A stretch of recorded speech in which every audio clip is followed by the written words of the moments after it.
Hey guys, today we're driving the 2023 Land Rover Defender 130, the longest and most spacious Land Rover Defender, and I think my favorite out of the lineup. This is 30.5 inches longer than the Defender 90 and 13.3 inches longer than the Defender 110. We get a very usable and spacious third row. This can seat 8, and it's just a very, very nice overall package. Starting price for this first edition with the P400 3-liter turbocharged, supercharged inline 6 is about 86 grand. As tested, this is about $92,000. We have 395 horsepower, 406 pound-feet of torque. This also has a 48-volt mild hybrid system. Let's show you what this back area looks like, and then we'll hop in, start this up, give you guys some thoughts on what this has been like to live with this week, etc., etc. So, behind the third row, you've actually got a decent amount of space back here. All of your tire iron, jack, stuff like that is back here. And of course, this has a full-size spare tire. This Defender 130 is riding on 22-inch wheels this week on a set of Continental Winter Contact winter tires. We might be getting a little bit of snow, so hopefully I can show you guys what this is like in a future video. You can fold down this third row very easily. Everything is manually operated, so you don't have to wait for motors to do their thing. You can just do it yourself. And there's a decent amount of storage space back here. Nice big square opening, big recovery points. This can tow 8,200 pounds, or up to. You have buttons back here to adjust the air suspension to raise and lower for better access into the rear area here. This rides on adaptive air suspension, so it can raise up in off-road modes and lower down in access mode. Proper looking Defender. I think that's just long wheelbase. The proportions are a bit funky, but it does look really cool.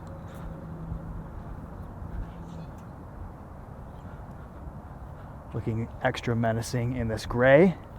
We've driven a bunch of different iterations of the new Defender. Most recently was the V8 Defender 90. That was a lot of fun.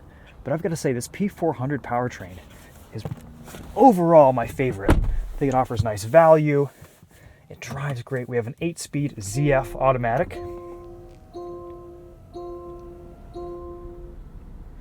This interior is pretty nice. Lots of soft, smooth leather. Of course, we get our Torx bolts right here in the door, showing how rugged this Defender is. The rest of this, there's some plasticiness. This definitely isn't up to the same interior quality as some of the Range Rovers, but still, it's a very nice place to be. And after living with these Defenders a little bit longer, I've actually gotten quite used to the ergonomics, and I appreciate all of the mostly physical buttons and controls here. This climate is pretty neat. You can press to adjust your heated or ventilated seats, or adjust your temperature, or your fan speed, or your off-road mode and drive mode, which is pretty cool. Bunch of different options there. The vehicle figures out all the settings for the intended drive mode selection, and you don't really need to worry about much else. No, let's do just normal comfort. Lots of cup holders, lots of space for storage. We've got wireless charging right here. Of course, wireless CarPlay, Android Auto. We also have a cool box, which will cool off your peanut butter and jelly sandwiches or whatever else you want to put in there for your overlanding adventures. Pretty nice looking touchscreen. Love the graphics. It's reasonably responsive. Good brightness, all that stuff. And you have some constant buttons to the left side of the screen here, so you can quickly access your navigation, your phone contacts, CarPlay, or all of your different menus and things here. Center display is pretty straightforward, pretty configurable. You can change this around in a number of different views, but this is pretty much what I like. You can see your trip, your speedometer, your odometer, your tach on the right, and any drive mode changes. It is auto dimming, and sometimes it gets a little bit dark, but right now it looks pretty good. Nice looking steering wheel. Again, buttons that kind of change a little bit depending on what you're doing, but they're not overly complicated. You get a nice physical volume control knob here and all of your cruise control adjustments here. This has a heated steering wheel and heated seats, and the heated seats actually blow hot air into your back, and they work really well. It feels really nice.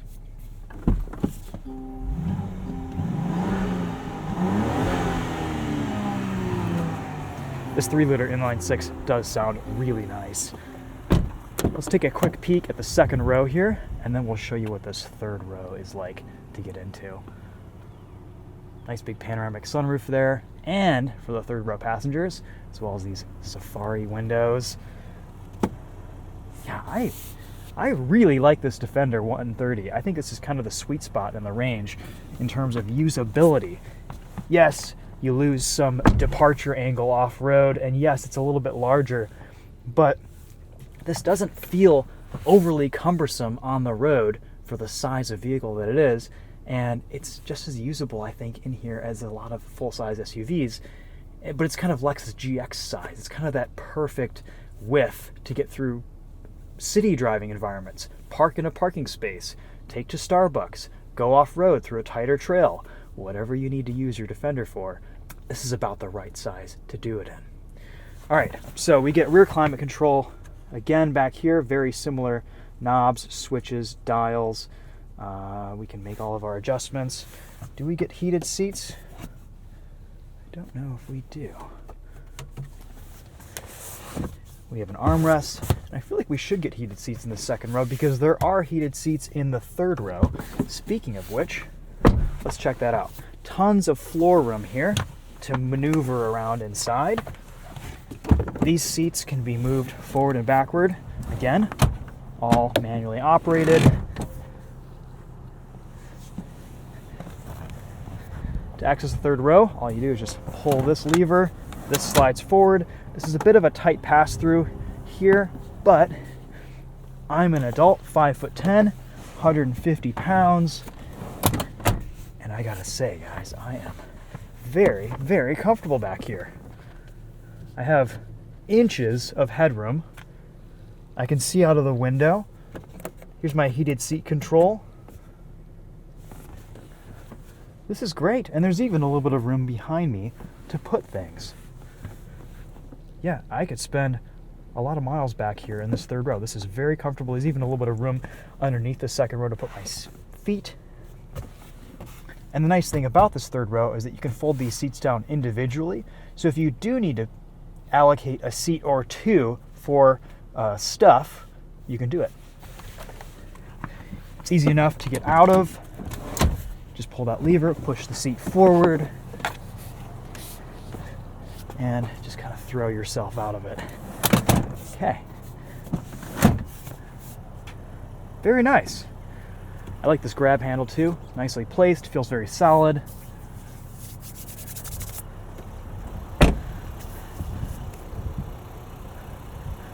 The rest of this Defender 130 is pretty familiar. Just for fun though, let's show you under the hood at this 3-liter supercharged, mild hybrid inline-6.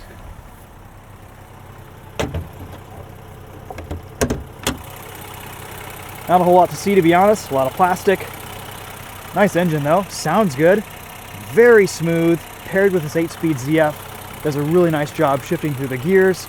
It's a really nice powertrain. Gets about 17 miles to the gallon in the city, 21 on the highway.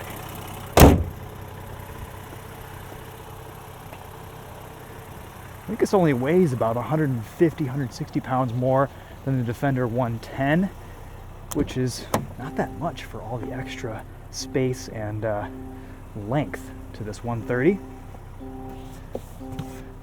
Shall we show you what access height looks like? So watching the vehicle hunker down, gets a little bit lower, maybe about an inch.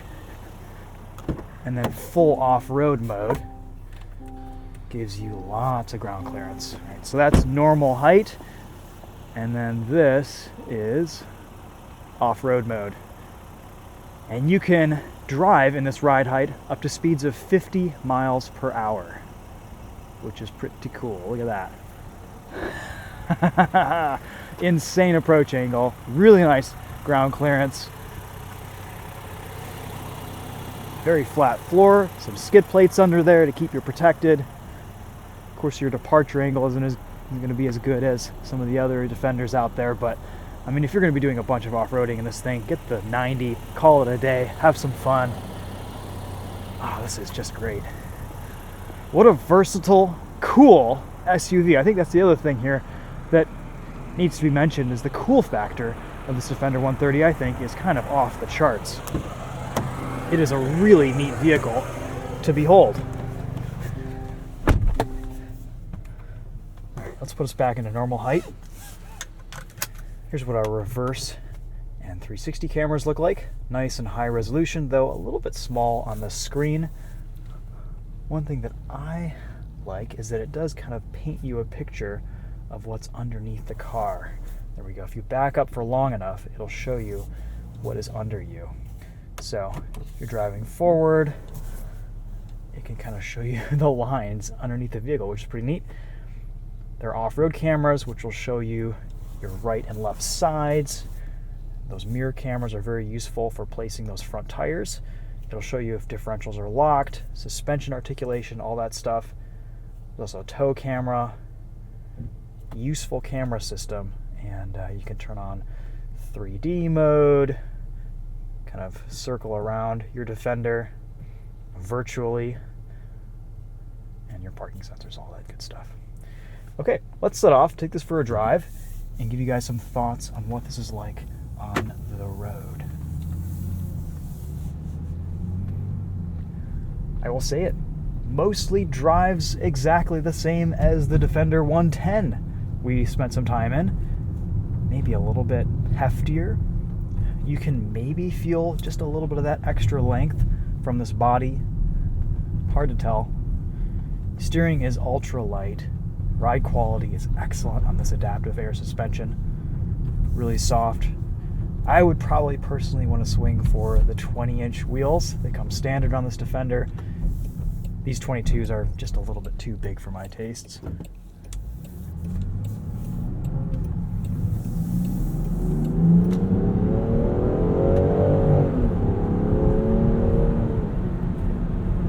Great power here from this 3-liter inline 6. Makes a good noise too. Really smooth power delivery. The big win here with this new Defender is the combination of its off-road capability, its ruggedness, and how that just blends in beautifully with its on-road refinement.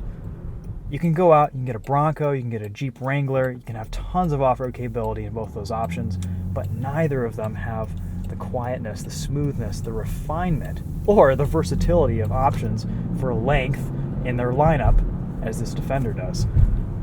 I think you can get into one of these for as little as $70,000 in the base model. It has about 300 horsepower and a slightly different powertrain. We mostly see these P400 versions, and this first edition is, I think, pretty well priced for what you get. I got into this week, and before checking the Monroney, I thought this was going to be over $100,000. I thought the 130 meant it'd be 130 grand, but this is actually pretty well priced for what this delivers, how it feels, and that space in the third row. It's pretty much unrivaled by anything other than, a full-size SUV like a Suburban or, even some of the bigger options like the Sequoia. You don't get as comfortable back there, or even the Land Cruiser.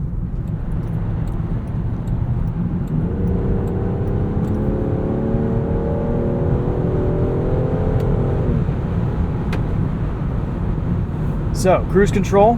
All you have to do to engage that is just press up on your set button, and you can set your speed very easily. You can skip 5-mile-per-hour increments. We're set to 75 miles per hour.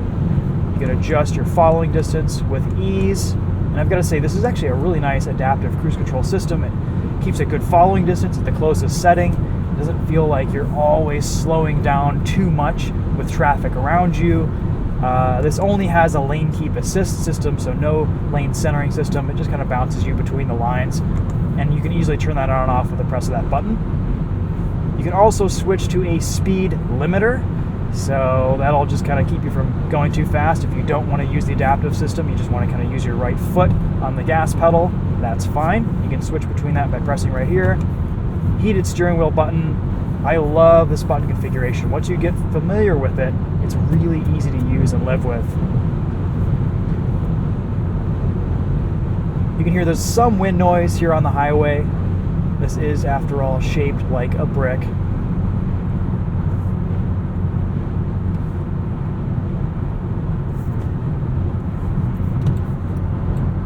Great visibility though, all the way around. We also get a digital rear view mirror, which when that third row is up, is actually pretty useful. And with that full-size spare tire in the back, you can see around that with us very easily. So that's kind of what I'm defaulting to using this week.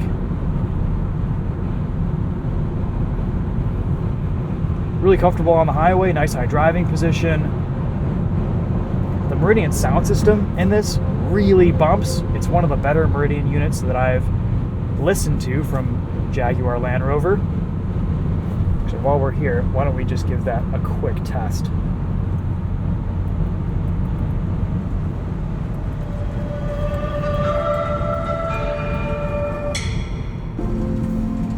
Got your volume control here on the steering wheel to the left, and a very passenger-friendly knob over here to the right.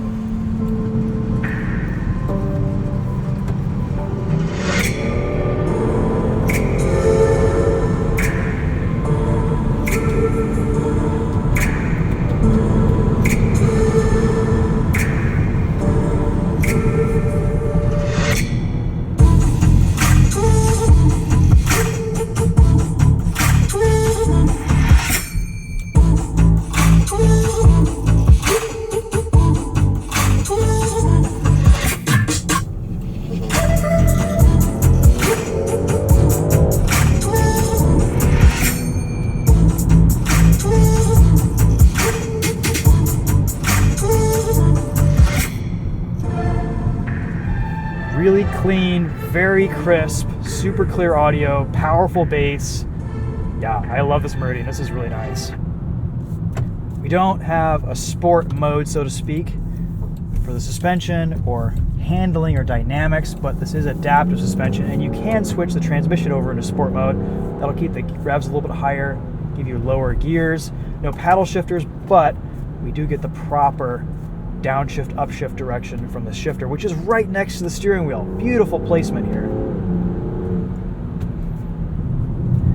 I've got to say, this P400 powertrain is just a joy to live with. It is silky smooth, and the 48-volt mild hybrid system makes stop-starts, engine stop-starts, really seamless.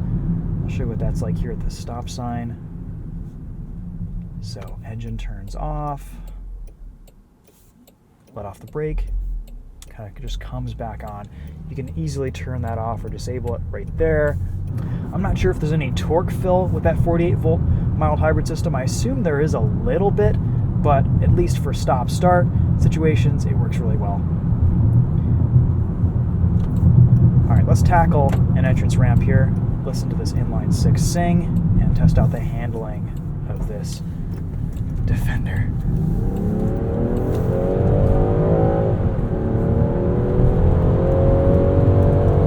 Still quite a bit of body roll. You don't forget that you're in something that is built for off-road adventures. But still, like I have said earlier in this video, a lot of on-road refinement, and it handles well enough for its capability. 80 miles per hour here. Wind noise is reasonable. Steering's a bit dead and lifeless. Not a lot of feel. If you take your eyes off the road for a little bit, you'll catch yourself wandering around a bit, so you do need to kind of pay attention.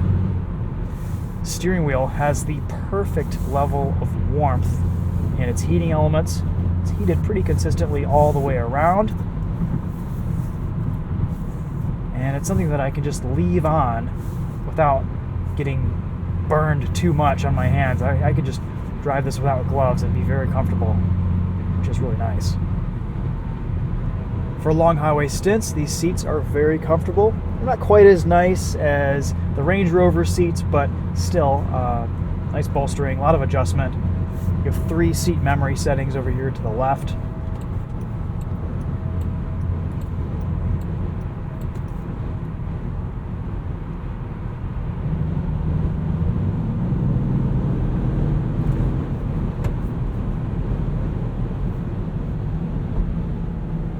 You get very occasional pops from the exhaust on a downshift in sport mode.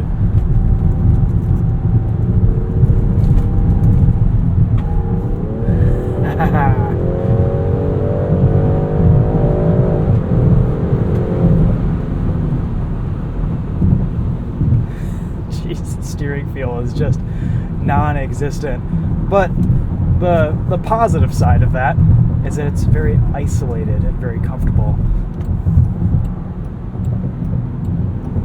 There is a lot of isolation going on here in this Defender, and that's not necessarily a bad thing.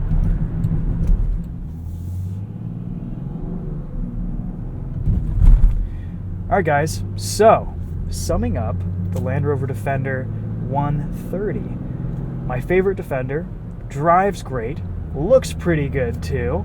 I think it's well priced. Cool factor is high. There isn't really a whole lot I don't like about this. It's a pretty compelling SUV, and for the intended buyer, I think maybe one of the best options out there just because of how versatile and usable it is. I would consider one of these someday. My favorite thing about this Defender 130 is that you get so much room in that third row, or you get so much cargo space if you fold those seats down, but this doesn't feel like a huge, cumbersome, full-size SUV. It's just easy to drive, easy to live with on a daily basis. Thanks for watching. Appreciate you guys tuning in. Let me know if you have any questions in the comments. And I think that's it for this one. Thanks for watching. We'll see you guys later.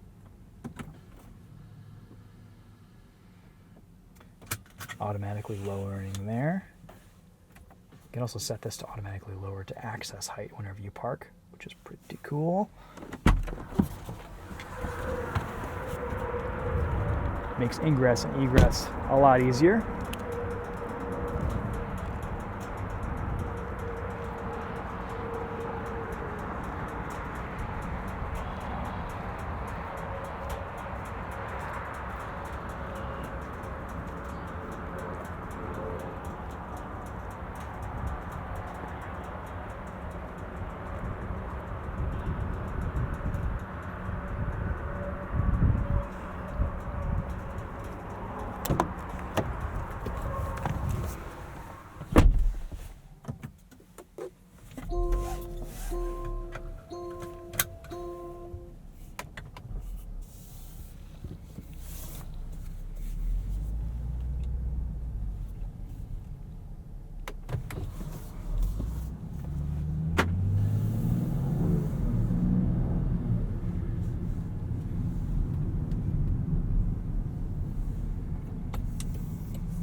Just realized one thing we didn't really do is a 0 to 60, so let's squeeze that in really quickly here. Good braking performance.